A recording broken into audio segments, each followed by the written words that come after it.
Let's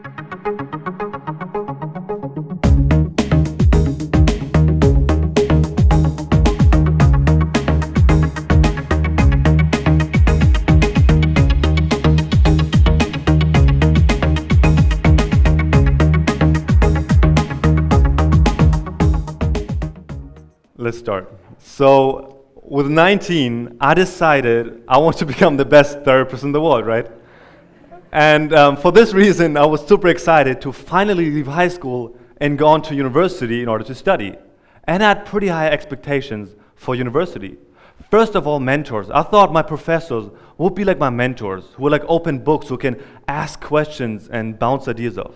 Secondly, I thought university itself is designed to give me skill in my profession. And thing number three, I thought, unlike in high school, in university, my fellow students would be actually passionate about learning and discovering new ideas about psychology. You know, then arriving at university, I was confronted with reality. And most of my professors were not like my mentors. They were just underpaid and overworked, and often didn't even have time to get back to my emails. Secondly, university itself is not designed to give you skill in your profession, but it's rather about how good you are at taking exams. And the third thing is that most of my peers did not really care about studying, but rather complained that books are boring and there's too much stuff to read. So pretty soon I noticed university itself will not bring me closer to my goal of becoming the best personal therapist I could be. So pretty soon I decided to go with the quote by Mark Twain. And Mark Twain once famously said, "I have never let schooling interfere with my education."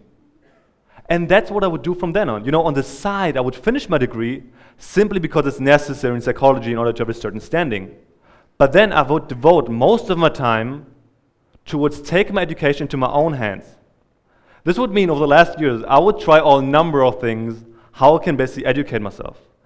And a bunch of things did not work out, and a couple of things worked out. And over the last years, I figured out exactly 4 things that are helpful if you want to design your own education. And you know, here at the beginning, what's really important for me to say is that it's just my experience.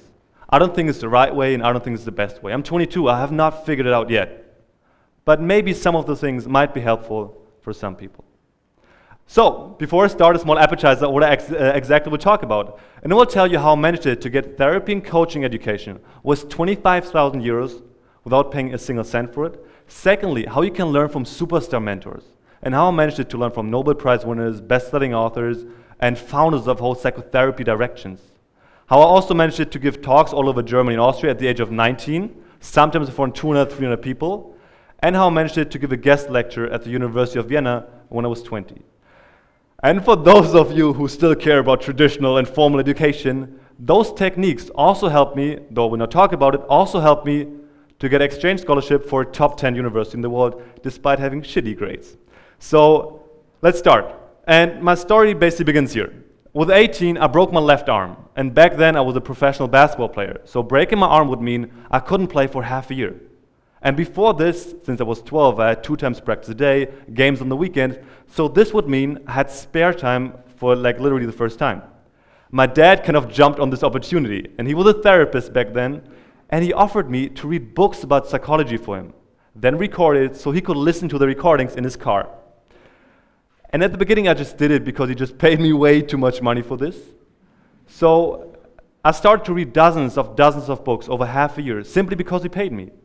And then at one point, I started to get interested in it myself. So I had my first foot in the door of the psychology field. And then I started to read those books on my own. And then I did something that back then I did it unknowingly, but now I understand the importance of this. And this is thing number 1. If you want to become really good in something, you need to develop skill. And some of you might think, of course, if you want to become good in something, you need skill, obviously. But here's the thing. Just think how many college graduates come out of university who have hardly any skill that they can apply in real life. And if you go to university, or your kids go to university, ask yourself or ask them, am I really learning anything, and am I getting better at anything? And if you just cram the night before exams, or just study for multiple choice tests, the answer is probably no. So what should you do instead? I did 2 things. One of the things was deep work, as Cal Newport calls it. And deep work is that you not only read the books, but I read the books and then I summarized them in my own words. And then I explained to other people, if you do this, you grasp the real deep meaning of the stuff that you read. The second thing that I did was deliberate practice. So I would invite classmates over when I was 18, 19, and try all kind of coaching techniques on them, record those sessions, send it to my dad, and he would give me feedback on my process. By doing this for over half a year, step by step, I was able to develop a certain level of skill, which I then could leverage in the next step to do other things, right? And at this point, I noticed at one point I kind of hit a ceiling, right? So I was thinking, hey, I'm okay with it now, but how to become really good at it now? And then I was thinking, hey, to the answer to the question, how to become really good at something, I already know the answer. Because back then I managed it to go from very humble beginnings in basketball, this is the lowest league in Germany, to exactly 7 years later to play in one of the highest league in Germany and actually be top scorer in my last game against the current German champion Alba Berlin. So I was thinking, how did I manage to do this there? So first thing, obviously, a certain amount of talent. Second thing, a certain amount of hard work, obviously. But this only got me to a certain level. And then I was thinking, what always got me to the next level? And through a bunch of really lucky opportunities, I often had the chance to play with players who were way better than me. And I noticed that if you want to become really good at something, you should learn from the best. Because back then, of course, the competition with better players on the one hand make me better, but also adapting their work ethic and their work habits. And people completely underestimate the difference in work ethic and work habits between average players and pros. And I'm telling you, pros not only work harder, they work way, way, way harder. And this is what I started to do, adapt the work habits and work ethics of those people around me. And for example, back then we were 16, 17, and all my friends, I was living with them, went out 5 o'clock in the morning before school in order to practice their jump shot. And if everybody around you starts doing it, you also start to adapt it. And then I became better than I would have been otherwise if I just stayed with the average team. So what I did then was, because I knew how to become good at something, so I applied this lesson to psychology. And what I would do is I would reach out to my favorite authors, to founders of whole therapy schools, and so on and so on. And now I just want to give you one example of the first time ever I reached out to somebody. And I made a bunch of mistakes here, so no worries. So I reached out to this guy, for example, and he's the best paid coach in Europe, he's a best-selling author, and he runs huge seminars. So I would start out by reading his stuff, and I read everything. And then I would write him a letter, and in this letter I stated how important this would be for me to actually learn from him. And for every reason that I had back then, the exact same letter, I printed it 3 times and sent him the exact same letter 3 times for whatever reason. And obviously, didn't get an answer. More emails, more letters, more emails, more letters, no answer. And then I was thinking, hey, maybe I should do something different. And among other things, this guy was working with hypnosis. And if you don't have any idea about hypnosis, this will seem pretty weird.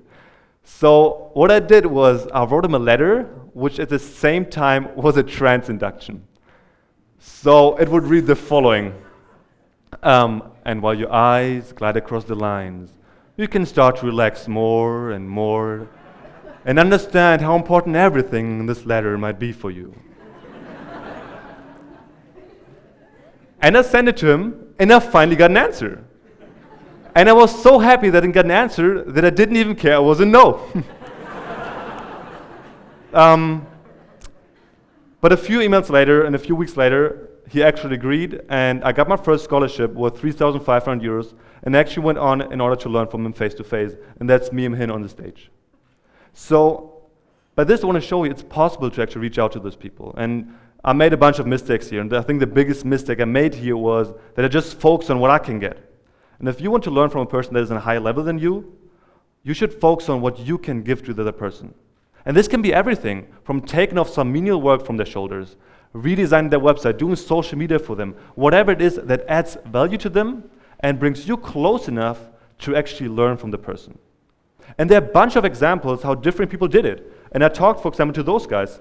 I think the most prominent example of who did it was Charlie Hoehn. He has the most structured approach ever. And when he was 22, 23, he worked with best-selling authors like Tim Ferriss, Tucker Max, or Ramit Sethi.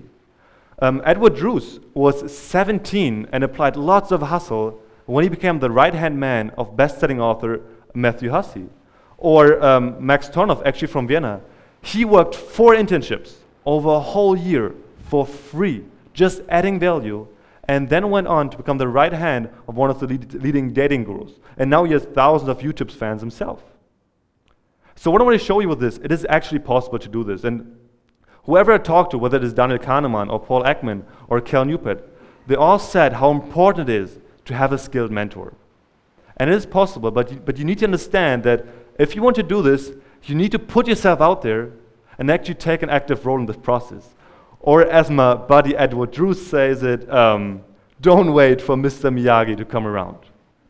And this is the reason why I picked my first example, where I made a bunch of mistakes, to show you your approach doesn't need to be perfect. And you just can try it and step by step work closer to it. So that's what I did. First thing, develop skill. So deep work, deliberate practice. Second thing, got my skill to the next level by learning from some of the best therapists in the world. What I needed then was real life experience. And you get this by focusing on that learning's more important than making money, at least at the beginning of your career. Because as you stop focusing on making a quick buck, but rather focus on how much experience you can get, and willing to work for free, more and more and more and more opportunities actually pop up. And if you do this, step by step, you can work up the ladder, and as Cal Newport calls it, gain career capital, and then get cooler gigs later on. And one example of how I get a bunch of speaking experience when I was 19, this guy's a German therapist, Hans-Ulrich Schachtner. And I started out, I approached him, then I started to sell his books, his DVDs, and so on. And in return, he mentored me. And then one day, he needed to give a talk in the city I was living in. And he knew that I know his stuff inside out. So he offered me to give the talk for him. I prepared weeks ahead and did an okay job. I got quite okay feedback from the audience. Then I walked up to him and said, hey, you know what? I can do this more often for you, and I'm willing to do it completely for free. He obviously agreed because he knew I was reliable, he knew he could trust me, and he would save a lot of time and money. And on the other hand, I was 19 and would get dozens of public speaking opportunities where I could gain experience. And this is what I did over the last years. And then, a year later, when I was 20, I actually leveraged this experience to give a guest lecture when my professor Klaus Lamm gave me the opportunity at the University of Vienna. This in return once more as well, completely for free. This 1 year later, I could leverage this because the right people watched it and got a bunch of high-paying speaking gigs. So this is an example of how you can step by step, at the beginning, working completely for free, step by step, work up the ladder, and then get really cool gigs later on. And you know, when I tell this to people, a lot of people go like, oh yeah, but this sounds like a lot of effort. You're so lucky that you found your passion when you were so young. Here comes things 4. Because thing 4 is hustle comes first and passion actually follows. Because for me, it was not like this that I opened my first psychology book and I was like, this is what I will do for the rest of my life. It was rather like this, like a complex mixture of lucky opportunities and a lot of effort beforehand.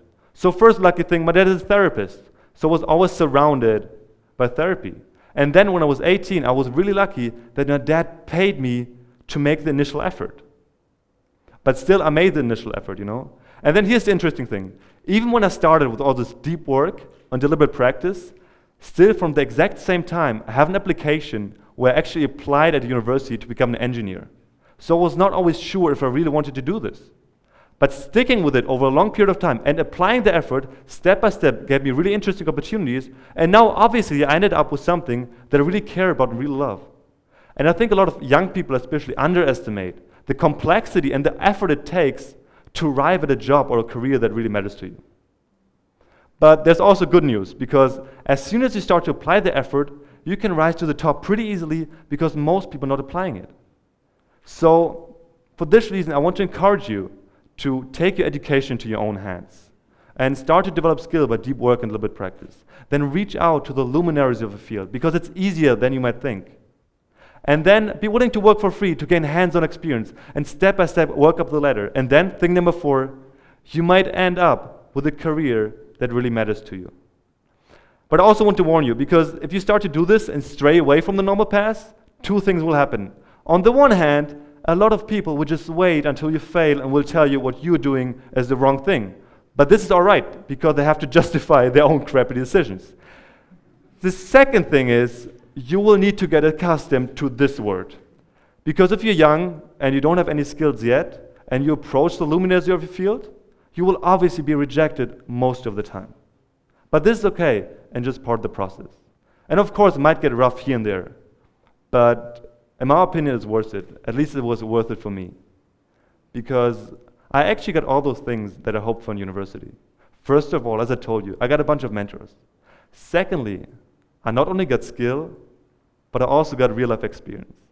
And the third thing, and this is one of the things I'm the most happy about, I also found peers. Because if you're young and start to put yourself out there, you're going to attract other young people who are equally passionate about. And you can go on this journey together. So I hope that my talk might be a starting gun for a couple of people to actually go out and take responsibility for their own education and not rely on formal education system to make some of the most important decisions of your life, what you learn and how you learn. And rather start early, otherwise at one point you might be at a point where you regret to lay the foundation for a career that matters to you and a job that you love. And now I want to close with a quote by actually Pink Floyd, which I found in McJay's book, The Defining Decade. And they once sang, tired of laying in the sunshine, staying home to watch the rain. You are young and life is long, and there's time to kill today. And then one day you find 10 years have got behind you. No one tells you when to run. You miss the starting gun. Thank you.